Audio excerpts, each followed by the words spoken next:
แล้วเขาบอกว่าให้โทรหา YouTube เองแล้วบัดนี้พวกนั่นสิเข้าไปพวกเท่าอันนั่นสิเข้าไปแล้วอะแล้วก่อนแล้วโทรหาเจ้าว่าเจ้าอยากไปถ่ายบ่นางแดงจะไปถ่ายก่อนเจ้าก็ได้คนเบิ่งก่อนเนี่ย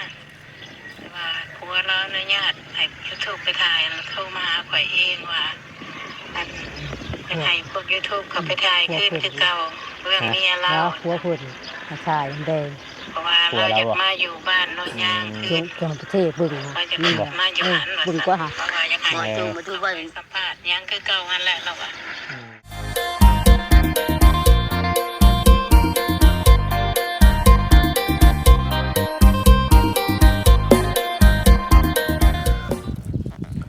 กับสบายดีเนาะพ่อแม่พี่น้อง FC ฮักแพงเบอร์สุขุสุคนเพียงเนาะ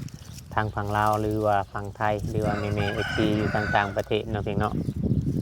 ที่เข้ามาเบิ่งมาชมคลิปช่อง YouTube ของเราเองใจกันดอย V2 พี่น้องคือเก่าคือเดิมเนาะเพียงเนาะยังอยู่ต่อกับเรื่องของน้องแดงแล้วก็สิมาอธิบายให้ทางเงินเมโจรนี่เข้าใจเพราะว่าทางเงินบ่อเท่แล้วลงไปบางเทื่อก็เมโจรอาจจะบอกเข้าใจในการในจุดที่ประเทศมาถ่ายแล้วก็มาถามน้องเพียงเนาะในส่วนเรื่องของน้องแดงจากหน่อยมันสีFC เพิ่นฟังแหละหรือว่าทางญาติพี่น้องเพิ่นฟังในทั้งเทื่อเพิ่นสิเข้าใจผิดกันนะพี่น้องเนาะมีแต่ว่า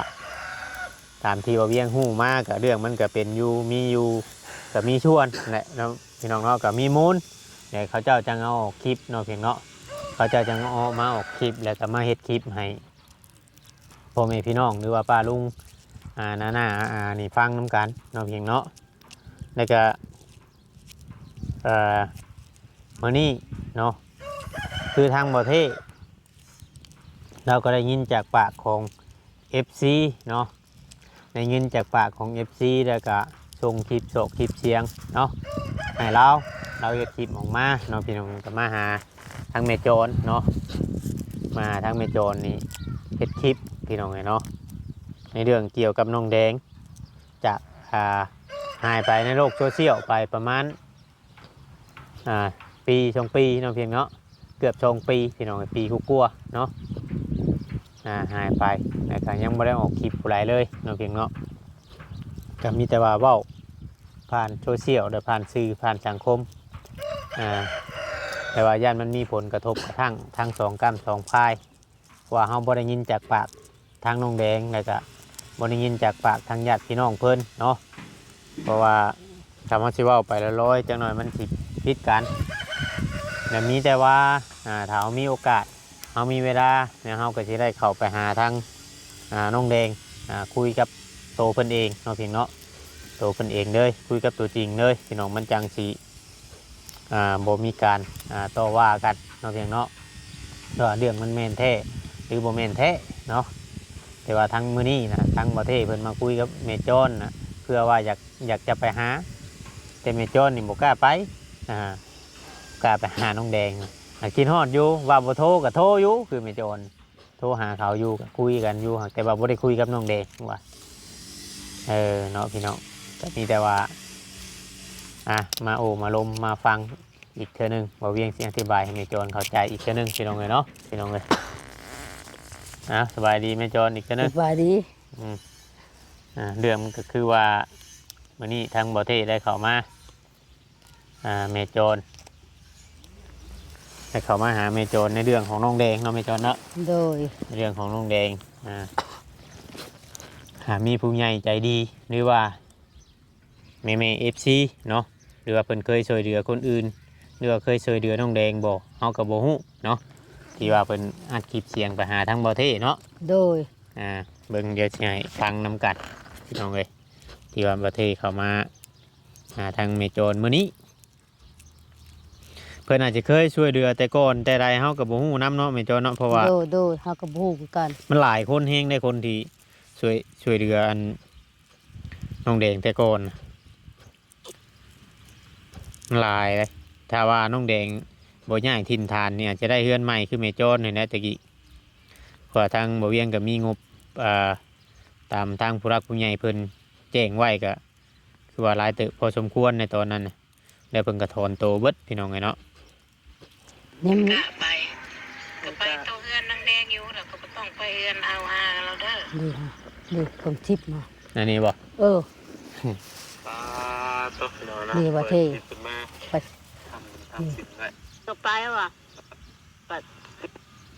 ตัวนั้นจะพาไปเลยพางไปแล้ว มาได้ครับเจ้าผ่านไปอยู่บ่ทางเฮือนนั้น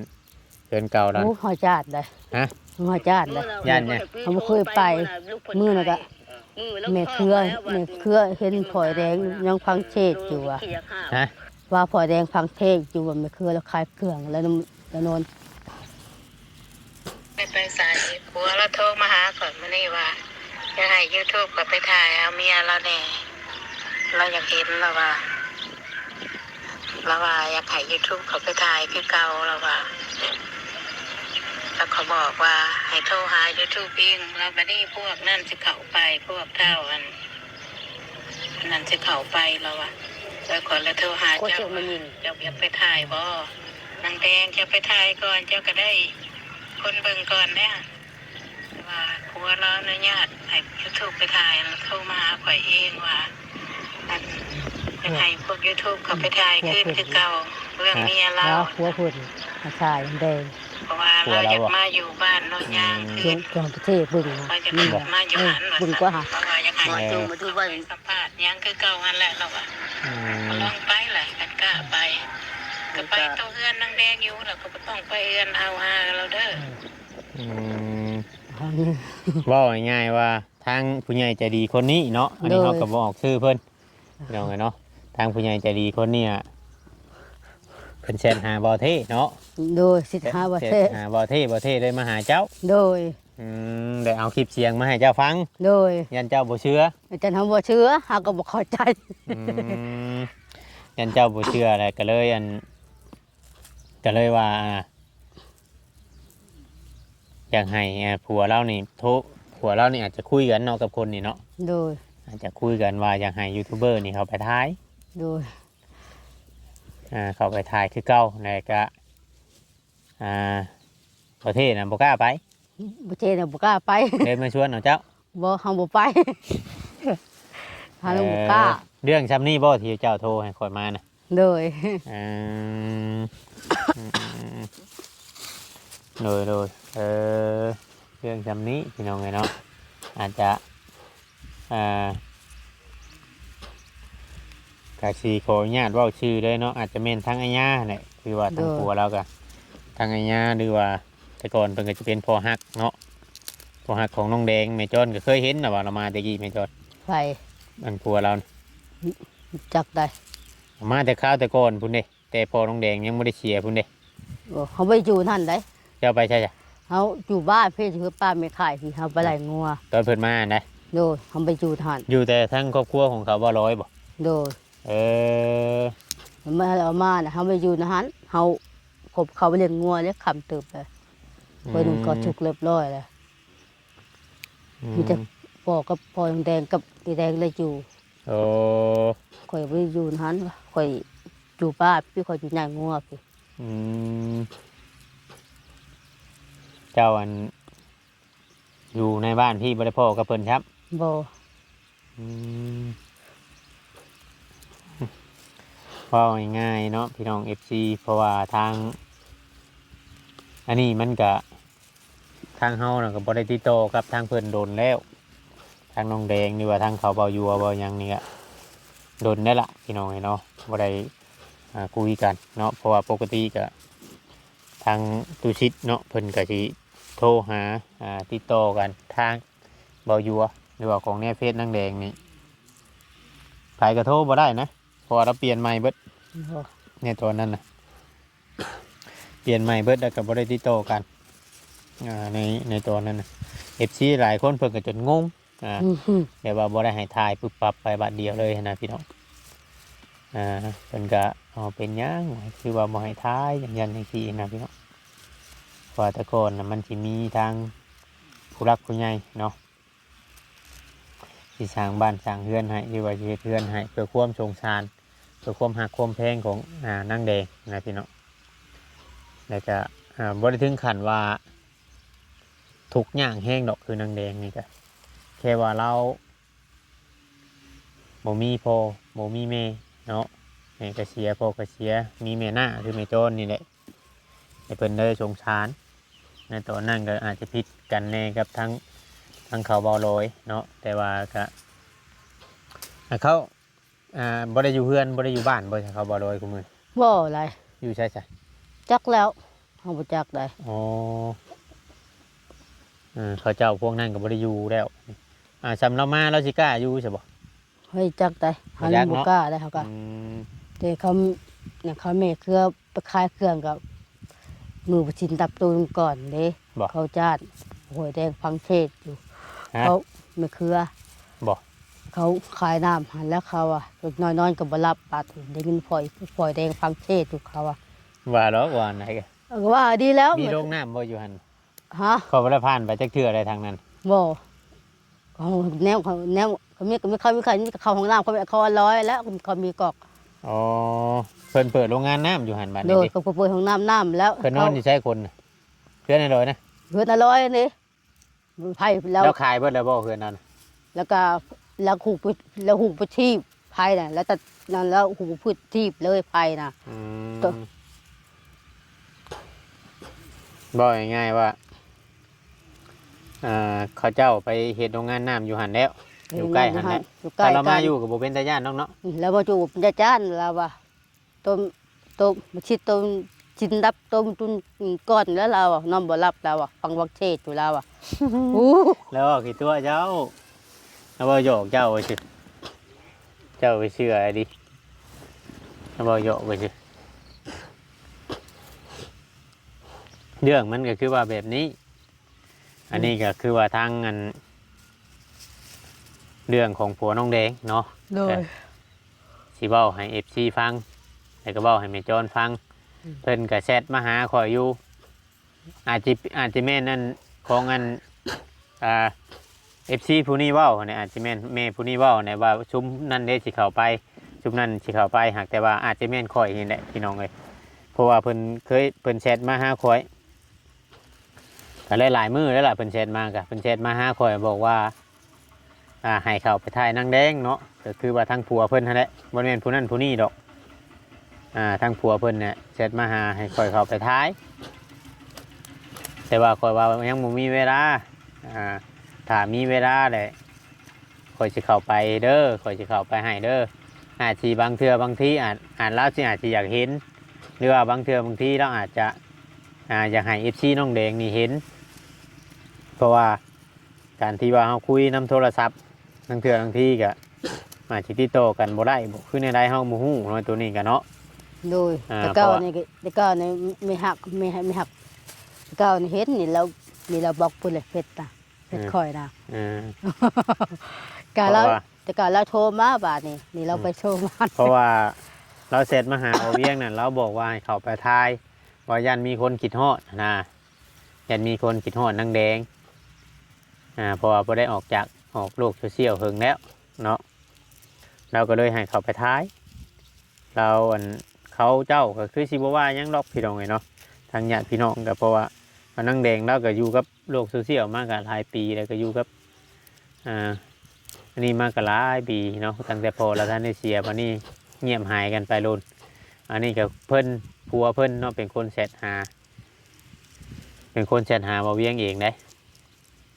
เพราะว่าเพิ่นการอนุญาตอยู่เพิ่นว่าบ่ได้ห้ามดอก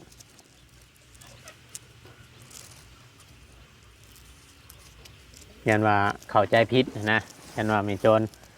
มียังเข้าใจกับเขาเจ้าผิดยันเว้าให้กันนะ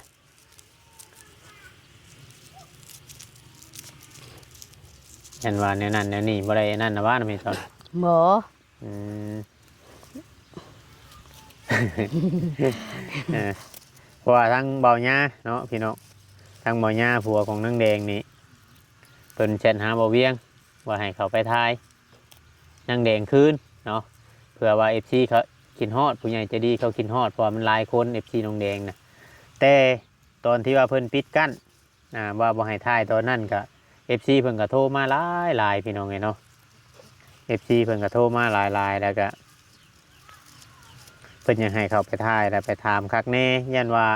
มีการเว้ากันไปซื่อๆหรือว่าบ่ได้ถามโตหน้าเนาะเพียงเนาะก็เลยเพิ่นยังให้เขาไปถามถามว่านางแดงเราสิเอาแต่ใจคือเก่าหรือว่าเราใจเราหรือว่าเราเป็นผู้ใหญ่แล้วบ่เราขาเราไล่ผัวเราเป็นผู้ใหญ่แล้วบ่หรือว่าเราเอาแต่ใจคือเก่าแล้วอยากขึ้นอยากไปก็ไปขึ้นอยากมาก็มาแบบเก่าเราตะกี้นั่นสิบ่มีไผโอ้ลมต่อกับเราไล่พี่น้องแต่ก่อนบางเทื่อเราคิดอยากไปก็ไปอยากคิดอยากมาก็มานะแต่ก่อนเพราะว่าตัวนี้ก็ทางไอ้น้องเพิ่นก็เฮาก็ยังบ่ได้นั่นเขาเจ้าก็อาจสิเอาไปอยู่นํเป็นปีกว่าแล้วล่ะเขาเจ้าอาจจะฮู้จักเราแหละพี่น้องเนาะ โดย ว่าเราเป็นอะไรเขาเจ้าอาจจะฮู้นั่นแหละว่าต้องคือน้องแดงนี่ต้องมีคนเบิงต้องมีคนดูแลจังสิอยู่รอดถ้าเราอยู่ตัวคนเดียวนี่เราอยู่บ่รอดอยู่แล้วคนแบบนั้นถ้าเราอยู่คนเดียวนะว่าเราเป็นเด็กพิเศษเราสิอยู่บ่รอดถ้าเราอยู่คนเดียวเราถ้าว่าต่อไปมีคนดูแลหรือว่าผัวเราดูแลก็ผัวเราเนี่ยพี่น้องไงดูแลเนาะแต่ว่าFCเพิ่นก็อยากถ้าคนหนึงได้เบิ่งคลิปแล้วเพิ่นก็อยากฮู้ในบ้านนี่พี่น้องไงเนาะเพิ่นก็อยากฮู้ว่าอันนั้นแน่นอนไปเจ้าเนาะอยากฮู้ว่ามีลูกมีผัวแล้วเป็นหยังคือนั่นอันนี้เฮาก็ยังบ่ได้คำตอบที่ชัดเจนเนาะ โดย เฮาก็บ่สามารถที่เว้าไปก่อนได้มีแต่ว่าที่ตีความเม่นความหมายไปต่างๆนานาแหละพี่น้องเอ้ยเพิ่นเฮ็ดหยังเขื่อนนะแม่ต้น ก็เฮ็ดเฮือน ปูกระเบื้องบ่ โดย ฮะ โดย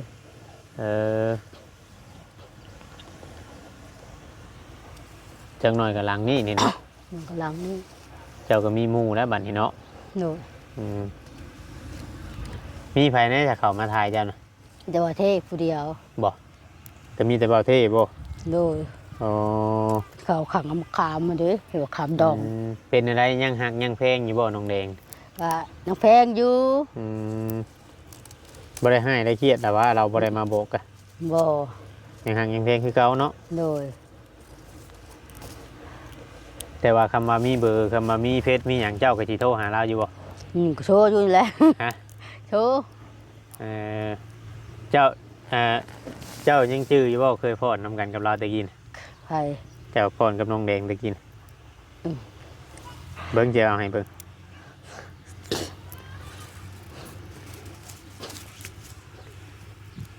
แม่โจรพรกับน้องแดงเนี่ยแต่ก่อนพี่น้องเอ้ย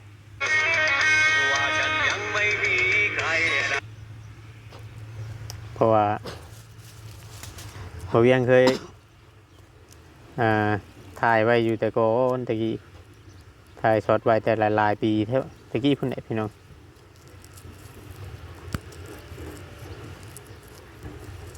ตอนอดีตอยู่ได้นี่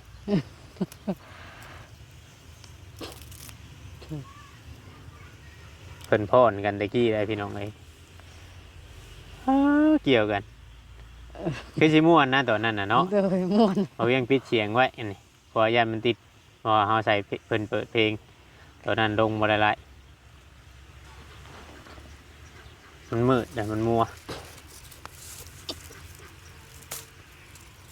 เอามาทำนี่แหละพี่น้องเอ้ยเพราะว่ามีแต่ว่าคือข้อยเว้าหั่นแหละ โดย หักแพงกันคือเก่าบ่ได้ว่าให้เครียดกัน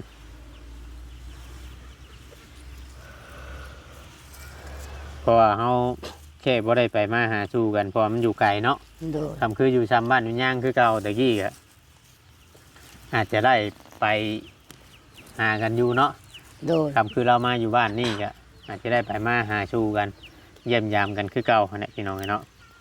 แต่ว่าความหมายนี่ย่านว่าแม่โจรนี่เข้าใจผิดยันว่าน้องแดงเป็นคนเว้าอย่างนี้นั่นเท่าที่ว่าเขาเบิ่งคลิปแล้วก็เบิ่งคลิปเสียงเนาะพี่น้องเนาะก็คือว่าความหมายนี่มี FC ท่านหนึงเนาะเพิ่นส่งให้บ่เท่เลยมาเอาให้แม่โจรฟังแต่แม่โจรอาจจะมุมมองของแม่โจรอาจจะคิดว่าน้องแดงนี่สิมาไอ้ดีเลยโทรหาบ่เวียงปรึกษาเบิ่งเนาะ โดย บัดนี้แหละ มันโมเมนต์แบบนั้นพี่น้องเนาะแค่เพิ่นอยากให้เขาไปถ่ายเบิ่ง FC เพิ่นอยากเบิ่งเพิ่นคิดฮอดเขาไปถ่ายเบิ่งคือทางไอ้ย่านี่เราก็บอกว่าเวียงเนาะเราเป็นเซตบอกว่าเวียงให้ว่าเวียงนี่เขาไปถ่ายเย็นว่าเพิ่นคิดฮอดเนาะเวียงก็ว่ามีเวลาสิเข้าไปแต่ว่าเฮาก็ยังบ่มีเวลาจักเทื่อนะยังบ่มีเวลาเข้าไปจักเทื่อเพราะว่าช่วงนี้มันก็คือว่าเนี่ยมันก็หนาวแน่ลมแน่อากาศมันก็ลังมือก็อยากไปถ่ายคลิปก็มาแต่เว้นอะไรนั่นมื้อนี้ถ้ามื้อนี้ได้ฮ้อนเนาะค่ำมาก็คือสิอยากลมๆบัดนี้เนาะ กลับมามีแต่หนาว เริ่มหนาวแล้วบัดนี้เริ่มลมเลยแต่ตอนเว้นน่ะข้อยคิดว่าฮ้อนอยู่แหละเว้นฮ้อนแห้งไงเว้นกินข้าวกับยังเหมือน อีเมลแกงกับไม้ แกงหน่อไม้เอาหน่อไม้มาใช่ ไม้บ้านอยู่เรือน อ๋อหน่อไม้ไผ่ โดย อืมเอามีแต่ว่าเข้าใจกันเด้อ โดย ทางเที่ยวประเทศเราถามกับมันโมเมนต์แบบนั้นเพิ่นให้เขาไปทายแบบว่าให้คนเห็นคือเก่า โดย ให้คน FC เพิ่นเห็นคือเก่าโมเมนต์ว่าเราอยากมาทำมากอะหักแพงคือเก่าได้ไปมาหาชูเล่นหัวน้ำกันคือเก่าเนี่ยเด้อ โดย จังหน่อย FC เพิ่นสิว่าเมโจรคือใจลำแทบบ่อยากไปดินเฮาน้ำลูกที่ว่าบ่ได้แบบนั้นหักแพงกันคือเก่าหั่นแหละเพราะว่าเฮาก็ไล่เบิ่งคลิปเนาะเมื่อกี้นี่ก็เบิ่งคลิปเบิ่งหยังแล้วก็คลิปนั้นเฮาก็อธิบายให้ฟังเพิ่นแชทมาหาทางบ่เวียงก็มีอยู่คลิปนะคลิปจอกคลิปเสียงนะพี่น้องแต่ว่าบ่ได้เฮ็ดให้ FC เบิ่งเนาะเพราะว่าจักหน่อยมันสิเกิดดราม่าขึ้นมาแนวนั้นแนวนี้นะเฮาเลยบ่อยากเฮ็ดบ่อยากให้มีการโต้ว่ากันหั้นนะมีแต่ว่าอยู่ให้ด้วยความดีความงามแล้วพอมีแต่ว่าFCเพิ่นก็เป็นห่วงกันนะพี่น้องมันเกิดหยังขึ้นเนาะยังอยากให้เขาไปถ่ายแต่ว่าประมาณนี้ในคลิปนี้ก็ถ้าว่าผิดพลาดการได้ก็ต้องกราบขอโทษขออภัยทางใน FC เนาะพี่เนาะทางฝั่งลาวฝั่งไทยหรือว่าทางต่างประเทศก็เล่นบุญบ่แรง ฮะ ฮะ บ่ งานว่ามีผู้ว่าวมาเอาไปเล่นบุญ บ่มีผู้ป่าหรอก ใช้บางหันคือว่ามีผู้ว่าวว่าผู้ว่าวจะโคอยากเก๋สิบังนะบ่เหยาะกันนะชื่อบ่ อยู่ดอกกันซื่อน่ะ น้องไอ้เนาะเอาไปเข้ามาชมอยู่กันกับลูกกับเต้าไปใช่ไหมแม่ยอนเห็นอะไร โดย เห็นให้เห็นหน้ากินข้าวเบอร์เท่านั้นแหละมันบ่ได้เห็นหยังคอยว่ามีแต่ว่าให้ปลูกผักปลูกหญ้านะเขาไปเห็ดน้ำเอื่อยปลูกอยู่นานพักนานยังดินเรานะดินตะกวง เราปลูกปกโพได้ขาย พอเราปลูกมักรีไปแล้ว อันน่ะปลูกพวกปูอ่ะกับ ผัก กาดแหน่แล้วก็ผักหอมป้อม จะปลูก แล้ว อยู่ใช่ ผักโป้ง อยู่ใช่ ข้างเฮือนดิ ข้างพังนะ โดย เอาพี่น้องไงเนาะ FC บัจจุกุทุกคนถ้าว่าคลิปนี้ก็จะได้ขอจบคลิปถ้าว่ามือใดมือหนึงถ้าว่ามีโอกาสหรือว่าเฮาได้ไปหาทั้งนางแดงจะเอามันทั้งเมจอนไปนำสิไปอยู่บ่ ฮะ ทำไปรถใหญ่รถยังไปบ่ทำมา ไป ทางตุชิตเพิ่นพาไปบ่ ไป ถ้ามันมีรถใหญ่เพิ่นมาสู่เอาเจ้าไปนี่ไปเนาะ โดย พอมีโอกาสพี่น้องไงเนาะถ้ามีโอกาสได้ไปก็ทำมาเพิ่นพาไปมันหลายคนนะพี่น้องกันรถใหญ่นะอาจจะเอาเมจอนไปเด็ดเหมือนกันคือเก่าพี่น้องไงเนาะถ้าว่าผิดพลาดก็ต้องกลับขอโทษขอไปเอฟซีคือว่าไปเด่นไปหัวนี่บ่ได้มีว่าชวนอยากได้หันได้นี่ได้เพราะว่าทางเมจอนเราก็ไล่เบิดทุกอย่างได้ละเฮือนชาตินั้นเป็นเราก็งามแล้วก็เลยอยู่ได้นั่นนี่แหละเฮ็ดให้ครั้งนี้แล้วพี่น้องไงเนาะมาเวียนกับผู้ใหญ่ใจดีเลยลงมือสั่งเฮ็ดให้เราเรียบร้อยแล้วละพี่น้องไงเนาะทางเมจอนนี่ก็บ่มีหยังให้ห่วงมีแต่ว่าหาเงินชื่อกินแค่ปากแค่ท้องไปวันๆเนาะเมจอนเนาะ โดย เฮือนชาตินั้นเป็นก็มีอยู่มีนอนนะมีแต่ว่าตั้งมุกตั้งใจเบิ่งลูกเบิ่งเต้าหาเงินหาคำอะไรมันสีดีสีงามก็เฮ็ดเอา โดย เป็นชานกันอะไรมันสีสะอาดจะอ่างก็เฮ็ดเอา โดย ป้าให้มันหกมันเถื่อบ่ได้เลย โว้ แต่เว้นเริ่มมืดเข่าแล้วมันแซงเข้ามาที่มันย้อนแซงโมเป็นยังคลิปนี้ก็จบก่อนเนาะแม่เจ้าเนาะสบายดีพี่น้องเนาะมาสู่ผู้ทุกคนเด้อพี่น้องเนาะ